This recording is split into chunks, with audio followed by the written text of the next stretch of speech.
High साथीहरू, सम्पूर्ण साथीहरूलाई नमस्कार। अनि मेरो नयाँ भिडियोमा सम्पूर्ण साथीहरूलाई स्वागत छ साथीहरू। अनि आज चाहिँ मैले नयाँ भिडियो बनाउन खोज्दैछु साथीहरू। आज चाहिँ म नयाँ भिडियोमा आफ्नो घर अनि आफ्नो करेसा बारीहरू अनि मेरो करेसा बारीमा के तरकारीहरू मैले लगाउँदैछु साथीहरू। त्यस्तै देखाउनलाई चाहिँ मैले त्यही भिडियोहरू त्यही सम्बन्धीको भिडियोहरू बनाउँदैछु साथीहरू। अब आज खासै अर्थक चाहिँ मैले भिडियो बनाइनँ।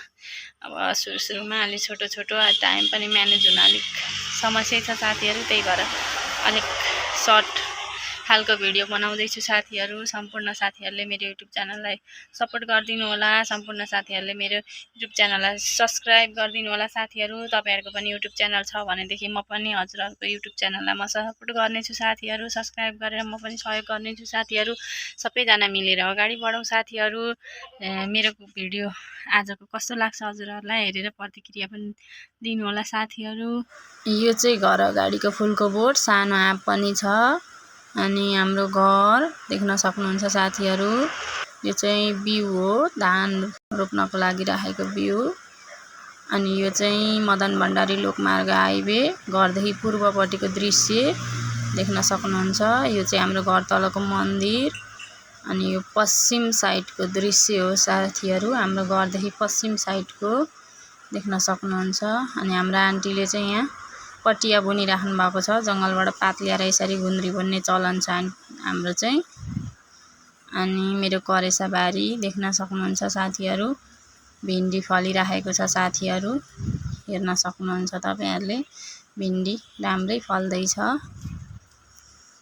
अनि यो चाहिँ तिते करेला र किरमलाको ज्यालो साथीहरू। तिते करेला फल्दैछ, किरमला एक दुईवटा फलेको थियो, खाइसकेको साथीहरू हामीले।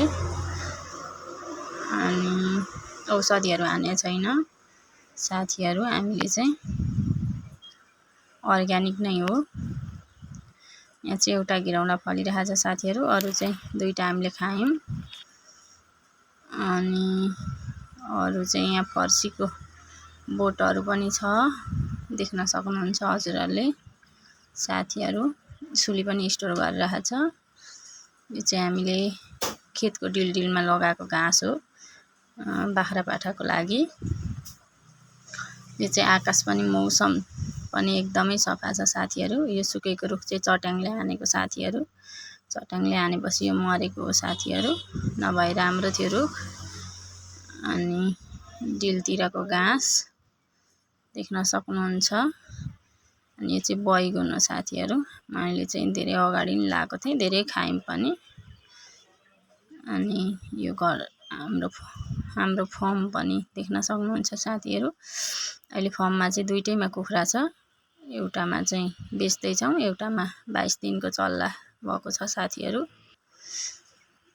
यो चाहिँ खेतको डिलमा लगाएको घाँसहरू हो साथीहरू। यो बोडी हो साथीहरू, थोरै छ, राम्रै फल्दैछ। यो हाम्रो घरको धारा चाहिँ चुइँदैछ साथीहरू, मिटरदेखि माथिबाट चुइँदैछ, देख्न सक्नुहुन्छ। अनि यो चाहिँ हाम्रो घर आँगनको भोगटे हो। यो भोगटे चाहिँ मलाई साह्रै मनपर्छ साथीहरू। अब पाकेपछि साँधेर खान चाहिँ कसैलाई मन लाग्छ साथीहरू, आउन सक्नुहुनेछ तपाईँहरू पनि। देख्न सक्नुहुन्छ राम्रो फलेको छ। अनि हामीले यता यो घरतिर आएको हाँगा चाहिँ काटिदिएको छौँ साथीहरू। आज चाहिँ मैले यही करेसा बारीहरूको भिडियो बनाएको। अनि मैले चाहिँ घरमा भतिजोलाई देखाएको क्या, मेरो भिडियो हेर्न कान्छ तँलाई कस्तो लाग्छ भनेर देखाएको। अनि भतिजोको प्रतिक्रिया क्या साथीहरू। तपाईँले खालि यो वनपाखा देखाएर, खालि यो तरकारी देखाएर उँभो लाग्नुहुन्न भन्दै हाँस्दै थियो क्या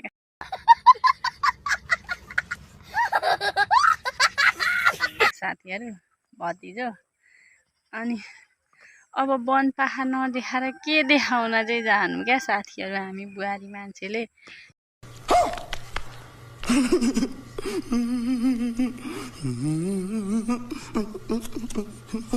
यही पनि यसो मोबाइल त्यताउनि तरकारी बारीतिर लगेको देख्यो भने गाउँका मान्छे, तलतिर मासतिरका मान्छेहरू के गर्दैछ हो त्यहाँ मोबाइलले के हुँदैछ भनेर सोध्छन्। अनि हामी बुहारी मान्छेलाई चाहिँ अब कहाँ जानु त कमेडी गर्नलाई क्या साथीहरू। अनि एकछिन हाँस्यौँ भतिसँग। अनि तपाईँहरूलाई कस्तो लाग्छ कमेन्ट गर्नुहोला साथीहरू। हामीलाई चाहिँ अलिकति खुल्ला भएर बनाउन पनि अलिक गाह्रो क्या साथीहरू।